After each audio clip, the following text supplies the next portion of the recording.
বিসমিল্লাহির রহমানির রহিম। বাংলাদেশ জাতীয়তাবাদী দল বিএনপির বর্ধিত সভায় উপস্থিত বিএনপির জাতীয় স্থায়ী কমিটির সম্মানিত সদস্যবৃন্দ, উপস্থিত প্রতিনিধিবৃন্দ, সারা দেশ থেকে আগত বিএনপির ডেলিগেটবৃন্দ এবং সারা দেশে বিএনপির লক্ষ কোটি কর্মী, সমর্থক, শুভার্থী, শুভাকাঙ্ক্ষীবৃন্দ, আসসালামু আলাইকুম। বাংলাদেশের গণতান্ত্রিকামী জনগণের আশা আকাঙ্ক্ষার প্রতীক বাংলাদেশ জাতীয়তাবাদী দল বিএনপির বর্ধিত সভা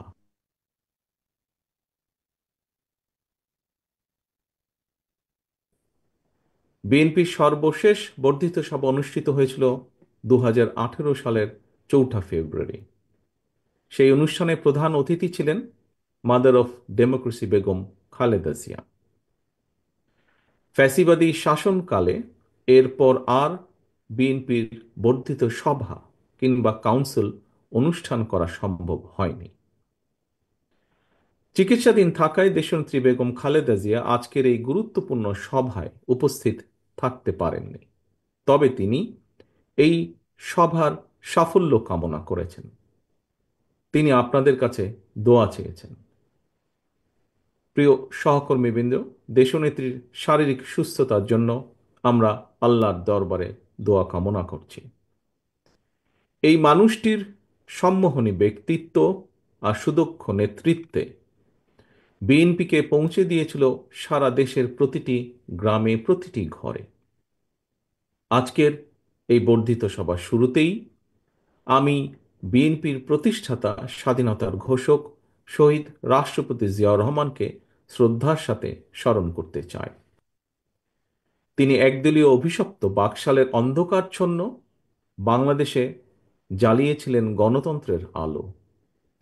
মরহুম শেখ মুজিবুর রহমানের নিষিদ্ধ করা সকল রাজনৈতিক দলগুলোকে বাংলাদেশে রাজনীতি করার সুযোগ করে দিয়েছিলেন শহীদ জিয়া।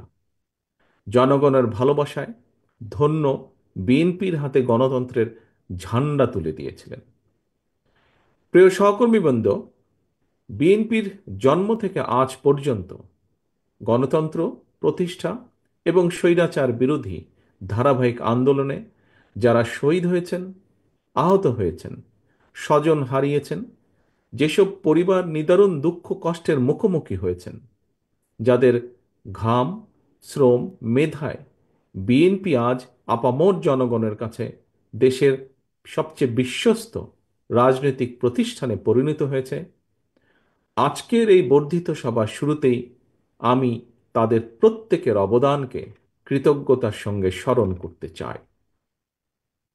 প্রিয় সহকর্মীবৃন্দ, সর্বোপরি 1971 সালের মহান মুক্তিযুদ্ধের লাখো শহীদ, দেশে গণতন্ত্র ও মানবাধিকার প্রতিষ্ঠার দীর্ঘ ধারাবাহিক সংগ্রামে যারা শহীদ হয়েছেন, 2024 সালের জুলাই আগস্টে তাবেদার অপশক্তির বিরুদ্ধে দলমত নির্বিশেষে স্বাধীনতা রক্ষার যুদ্ধের সাহসী বীর আবু সাইদ, ওয়াসিম, মুগ্ধ, রিয়া গোপ, আব্দুল আহাদ সহ বিএনপির 5 শতাধিকরও হাজারো শহীদ এবং আহত মুক্তিযোদ্ধাদের গভীর শ্রদ্ধার সঙ্গে স্মরণ করতে চাই।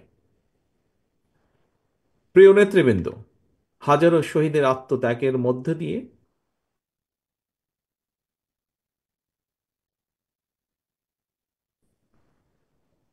গণহত্যাকারী ফ্যাসিস্ট হাসিনা দেশ ছেড়ে পালানোর পর দেশে গণতান্ত্রিকামী মানুষের সামনে বাংলাদেশকে পুনর্গঠনের এক অপার সম্ভাবনার দ্বার উন্মুক্ত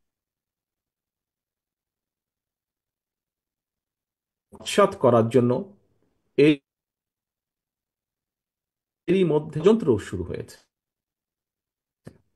সুকৌশলে সুকৌশলে রক্ত পিচ্ছিল রাজপথে গড়ে ওঠা জাতীয় ঐক্য এবং জাতীয় নির্বাচনের পরিবেশ বিনষ্টের অপচেষ্টা চলছে।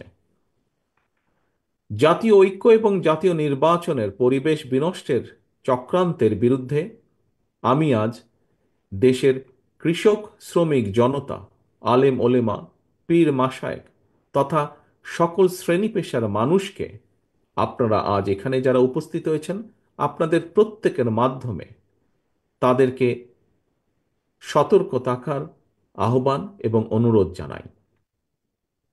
যারা বাংলাদেশকে তাবেদার রাষ্ট্র বানিয়ে রাখতে চেয়েছিল, তাদের ষড়যন্ত্র কিন্তু এখনো থেমে নেই। সংস্কার কিংবা স্থানীয় নির্বাচন, এসব ইস্যু নিয়ে জনগণের সামনে এক ধরনের ধূম্র জাল সৃষ্টি করা হচ্ছে। রাষ্ট্র এবং রাজনীতিতে সংস্কার একটি ধারাবাহিক প্রক্রিয়া। বিএনপির কাছে সংস্কারের ধারণা নতুন কিছু নয়। সরকারে কিংবা বিরোধী দলে বিএনপি যখন যে অবস্থানেই দায়িত্ব পালন করেছে, জনগণের আকাঙ্ক্ষাকে ধারণ করে সময়ের পরিপ্রেক্ষিতে সব সময় রাষ্ট্র, সরকার ও রাজনীতিতে প্রয়োজনীয় সংস্কার করেছে বিএনপি এবং করার চেষ্টা অব্যাহত রেখেছে। 1975 সালের 7ই নভেম্বরের পরে দেশে বহুদলীয় গণতন্ত্র প্রতিষ্ঠা, সংবিধানে পঞ্চম সংশোধনের মাধ্যমে মুক্তিযুদ্ধের আকাঙ্ক্ষার প্রতিফলন, 1991 সালে দেশে সংসদীয় সরকার প্রতিষ্ঠা, এই সবই ছিল রাষ্ট্র রাজনীতির ময়দানে যুগান্তকারী সংস্কার।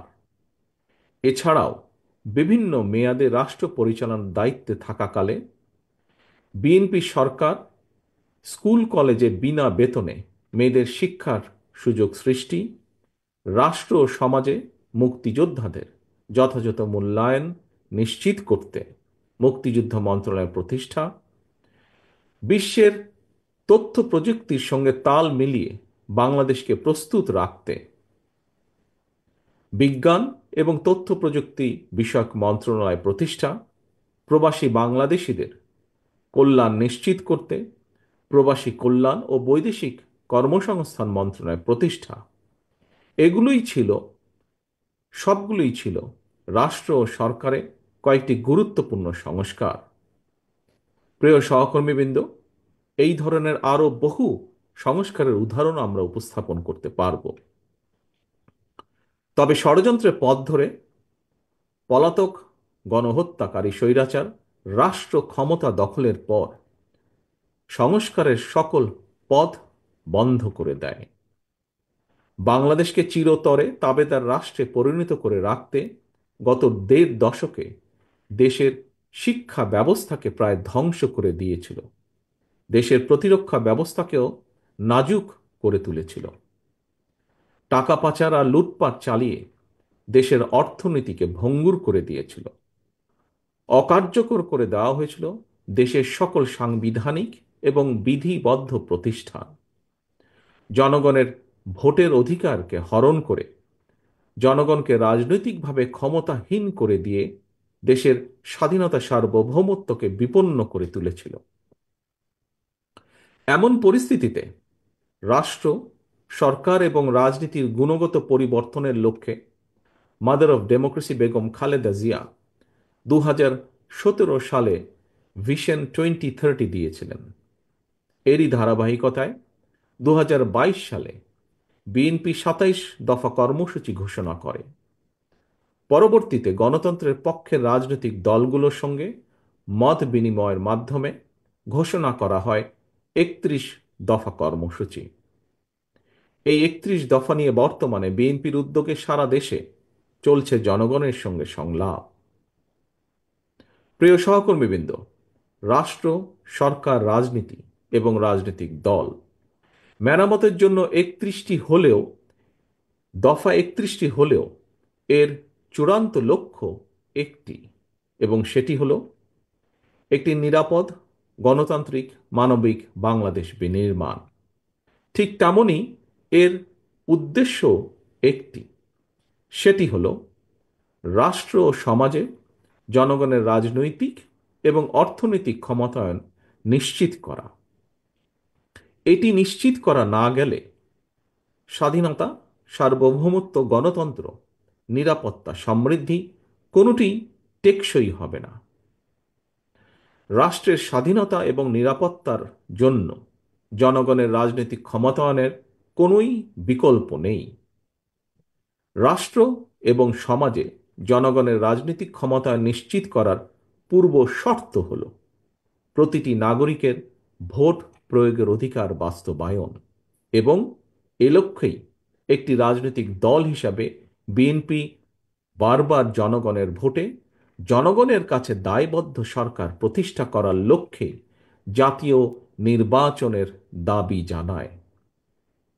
একজন রাজনৈতিক কর্মী হিসাবে আমি বিশ্বাস করি আজ এবং আগামী দিনের রাজনীতিতে বিএনপির এই ৩১ দফা হচ্ছে একটি বৈষম্যহীন গণতান্ত্রিক মানবিক বাংলাদেশ প্রতিষ্ঠার সনদ। তবে এই ৩১ দফাই শেষ কথা নয়। সময়ের প্রয়োজনে রাষ্ট্র, সরকার, রাজনীতি ও রাজনৈতিক দলের সংস্কারের জন্য এই ৩১ দফাতেও সংযোজন বিয়োজনের সুযোগ রয়েছে। এমনকি বিএনপির ৩১ দফার সঙ্গে বর্তমান অন্তর্বর্তীকালীন সরকারের সংস্কার প্রস্তাবের খুব বেশি ইস্যুতে মৌলিক বিরোধ নেই। সম্মানিত নেতৃবৃন্দ, বিভিন্ন সময় জাতীয় নির্বাচন নিয়ে প্রধান উপদেষ্টার বক্তব্য জনমনে ইতিবাচক ধারণা সৃষ্টি করলেও জাতীয় নির্বাচন নিয়ে কোনো কোনো উপদেষ্টার বিভ্রান্তিমূলক বক্তব্য, মন্তব্য স্বাধীনতাপ্রিয় গণতান্ত্রিকামী জনগণের জন্য হতাশার কারণও হয়ে উঠেছে। অন্তর্বর্তীকালীন সরকারের প্রতি বিএনপি সহ গণতন্ত্রের পক্ষের সকল রাজনৈতিক দলের নিঃশর্ত সমর্থন থাকলেও সরকার এখনও তাদের কর্মপরিকল্পনায় অগ্রাধিকার নির্ধারণ করতে পারছে না বলেই মনে হচ্ছে। সারা দেশে খুন, হত্যা, ধর্ষণ, চুরি, ছিনতাই, রাহাজানি বেড়েই চলেছে। বাজার সিন্ডিকেটের কবলে পড়ে নিত্য প্রয়োজনীয় দ্রব্যমূল্য নিয়ন্ত্রণহীন। বর্তমান অন্তর্বর্তীকালীন সরকার এখনও মনে হয় দেশের আইন শৃঙ্খলা পরিস্থিতির উপরে সম্পূর্ণ নিয়ন্ত্রণ প্রতিষ্ঠা করতে পারেনি।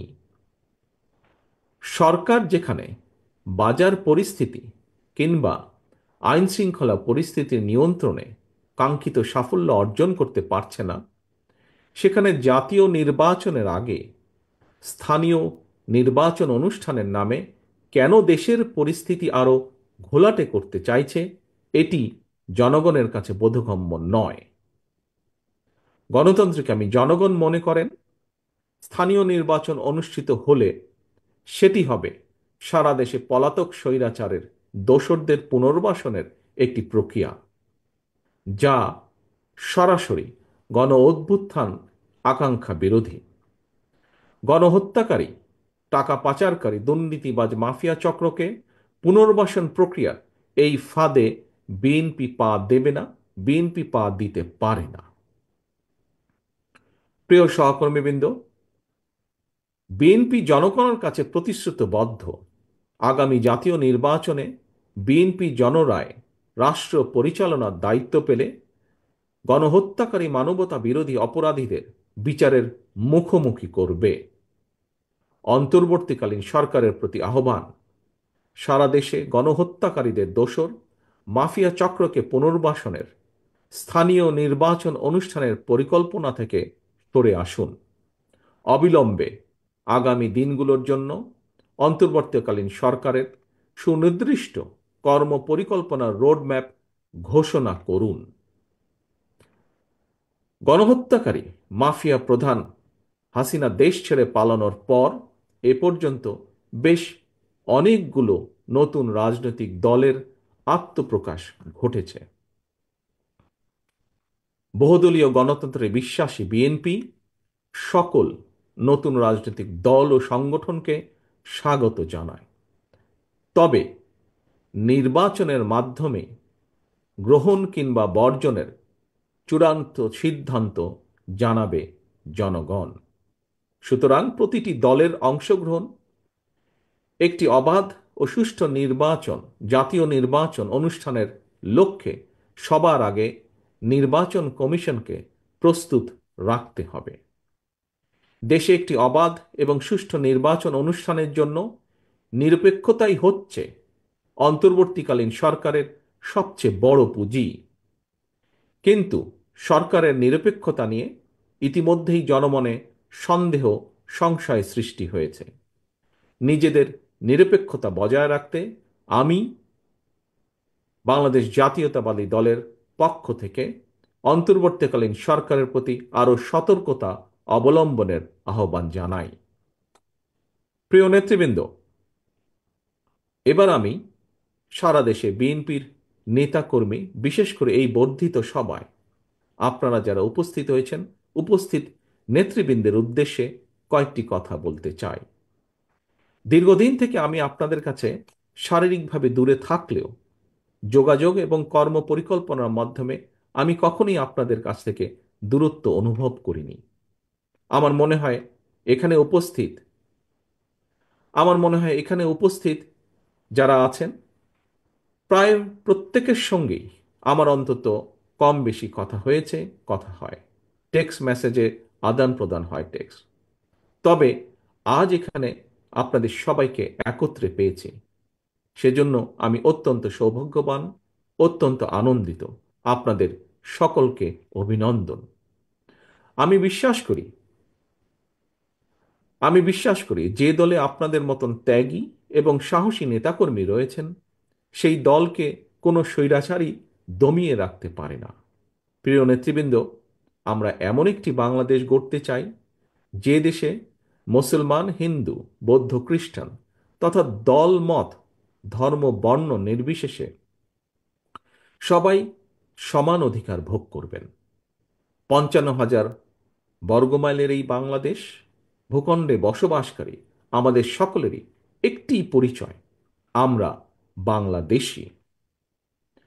প্রিয় সহকর্মীবৃন্দ, পররাষ্ট্রনীতির ক্ষেত্রেও বিএনপির দৃষ্টিভঙ্গি সুস্পষ্ট। বিএনপি মনে করে বর্তমান বিশ্বে স্থায়ী শত্রুমিত্র বলে কিছু নেই, বরং একটি দেশের সঙ্গে অপর দেশের সম্পর্ক হবে পারস্পরিক স্বার্থ রক্ষা, প্রয়োজন এবং ন্যায্যতার ভিত্তিতে।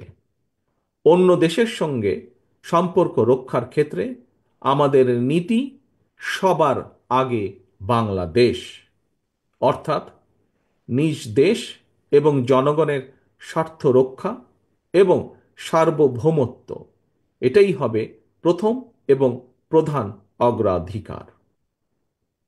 আশা করি বর্ধিত সভার এই আলোকেই আপনাদের বক্তব্য উপস্থাপিত হবে। এই মুহূর্তে বিএনপি বাংলাদেশের সবচেয়ে বড় এবং জনপ্রিয় রাজনৈতিক দল। সুতরাং বিএনপির কাছে জনগণের যেমন আশা, ভরসা, প্রত্যাশা রয়েছে, একই সঙ্গে বিএনপির বিরুদ্ধে ষড়যন্ত্রকারীরাও কিন্তু থেমে নেই, তাদের চক্রান্ত থেমে নেই। সুতরাং এই চক্রান্তকারীদের মোকাবেলা করে কিভাবে দলকে আরো শক্তিশালী এবং সুসংহত করা যায়, আমি আশা করি আপনাদের আলোচনায় সেই সম্পর্কেও সুনির্দিষ্ট প্রস্তাব থাকবে।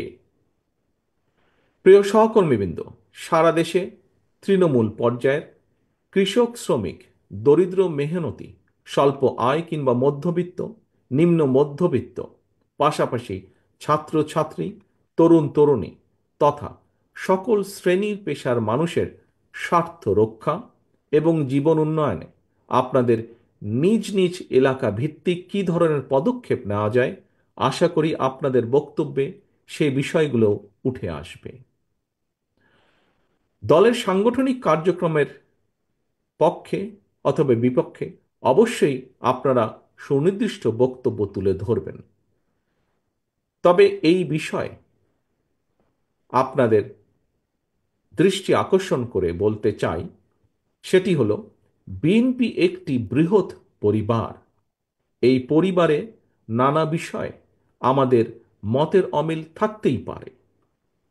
সুতরাং বক্তব্য দেওয়ার সময় ব্যক্তিগত পর্যায়ের বিরোধকে এড়িয়ে যাওয়াই বাঞ্ছনীয় বলে আমি মনে করি। আমরা সবাই আমাদের ঐক্যের শক্তির সক্ষমতা সম্পর্কে অবহিত। সহকর্মীবৃন্দ, ঐক্যই আমাদেরকে বারবার বিজয় আর সফলতা এনে দিয়েছে।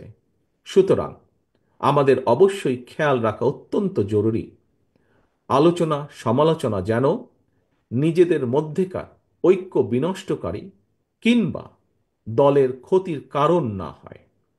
আরও একটি বিষয় আমি আপনাদের দৃষ্টি আকর্ষণ করে বলতে চাই, নেতা নেত্রীদের সম্পর্কে আপনারা বক্তব্য দেবার সময় দয়া করে প্রশংসাসূচক শব্দ চয়নের ক্ষেত্রে আরও বেশি সতর্কতা, বুদ্ধিমত্তা এবং পরিমিতের বোধের পরিচয় দেবেন আপনারা। সারা দেশে বিএনপির সর্বস্তরের নেতাকর্মী সমর্থক ভাই ও বোনেরা, গত দেড় দশকে সারা দেশে বিএনপি সহ গণতন্ত্রের পক্ষে বিভিন্ন দল ও মতের নেতাকর্মীদেরকে অবর্ণনীয় নির্যাতন, নিপীড়ন সহ্য করতে হয়েছে। কেবল বিএনপিরই প্রায় ৬০ লক্ষেরও বেশি নেতাকর্মীর বিরুদ্ধে ১.৫ লাখ রাজনৈতিক হয়রানিমূলক মামলা দেওয়া হয়েছে। বিএনপির কেন্দ্রীয় নেতা ইলিয়াস আলী, কমিশনার চৌধুরী আলমের মতন অনেক নেতাকর্মীরা আজ পর্যন্ত নিখোঁজ, খুঁজে পাইনি আমরা। শুধুমাত্র বিএনপি করার অপরাধে হাজার হাজার নেতাকর্মী সমর্থককে গুম, খুন, অপহরণ করা হয়েছে। তবুও বিএনপির নেতাকর্মীরা কেউ দল ছেড়ে যাননি, স্বৈরাচার সঙ্গে করেনি আপোষ। আপনাদের এই সৎসাহস এবং সততার কারণে বিএনপি আজ শুধু একটি সাধারণ রাজনৈতিক দলই নয়, বরং দেশের গণতান্ত্রিকামী স্বাধীনতাপ্রিয় জনগণ বিএনপিকে বাংলাদেশের স্বাধীনতা সার্বভৌমত্বের ভ্যানগার্ড হিসেবে বিশ্বাস করে। এটি একজন রাজনৈতিক কর্মীর জন্য নিঃসন্দেহে একটি বিরাট বড় প্রাপ্তি। এ কারণেই দলের সর্বস্তরের প্রতিটি নেতাকর্মীকে আরও বেশি দায়িত্বশীলতার পরিচয় দিতে হবে, আচরণে হতে হবে আরও বেশি সতর্ক এবং সংযত। তবে দেশের পরিবর্তিত পরিস্থিতিতে কোটি কোটি নেতাকর্মী সমর্থকদের এই বৃহৎ রাজনৈতিক দলের কোনো কোনো নেতাকর্মী হয়তো নিজের প্রতি সুবিচার করতে পারেননি। তাই আমি আপনাদেরকে আবারও বিএনপির প্রতিষ্ঠাতা, স্বাধীনতার ঘোষক শহীদ রাষ্ট্রপতি জিয়াউর রহমানের একটি বার্তা স্মরণ করিয়ে দিতে চাই। শহীদ জিয়া বলেছিলেন, ব্যক্তির চেয়ে দল বড়, দলের চেয়ে দেশ বড়। দলের প্রতি আপনাদের প্রতিটি নেতাকর্মীর দীর্ঘদিনের সীমাহীন ত্যাগ তিতিক্ষা আমি গভীরভাবে উপলব্ধি করি। তারপরও যারা দলের শৃঙ্খলা ভঙ্গের কারণ হবেন, ব্যক্তির চেয়ে দলের স্বার্থকে প্রাধান্য দিতে গিয়ে আমাকে বাধ্য হয়ে সাংগঠনিক ব্যবস্থা নিতে হয়েছে, নিতে হবে। দলীয় শৃঙ্খলা ভঙ্গ কিংবা দলের ইমেজ ক্ষুণ্ণ হয় এমন কোনো কাজকে বিএনপি বিন্দুমাত্র প্রশ্রয় দেবে না। জনগণই বিএনপির সকল রাজনৈতিক ক্ষমতার উৎস। বিএনপি জনগণকে বিশ্বাস করে, জনগণও বিএনপিকে বিশ্বাস করে। সুতরাং আপনাদের প্রতি, বিএনপির প্রতি জনগণের এই ভালোবাসার প্রতিদান দিতে জনগণের সঙ্গে থাকুন, জনগণকে সঙ্গে রাখুন। প্রিয় নেতৃবৃন্দ, বাংলাদেশে গণতন্ত্র এবং বিএনপি সমার্থক। দেশে গণতন্ত্র থাকলে বিএনপি থাকে, গণতন্ত্র বিপন্ন হলে বিএনপির স্বার্থও বিপন্ন হয়। মাফিয়া প্রধানের পলায়নের পর দেশে বর্তমানে গণতান্ত্রিক পরিবেশ ফিরে এসেছে। জাতীয় নির্বাচনের সময়ও হয়তো ঘনিয়ে আসছে।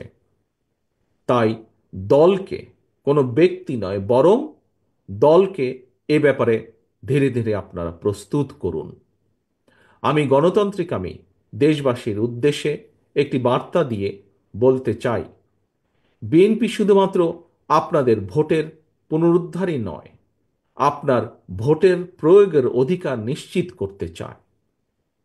আপনাদের সমর্থন পেলে বিএনপি এমন একটি সরকার প্রতিষ্ঠা করতে চায় যে সরকার আপনার কাছে, আপনাদের কাছে তথা দেশবাসীর কাছে জবাবদিহি করতে বাধ্য থাকবে।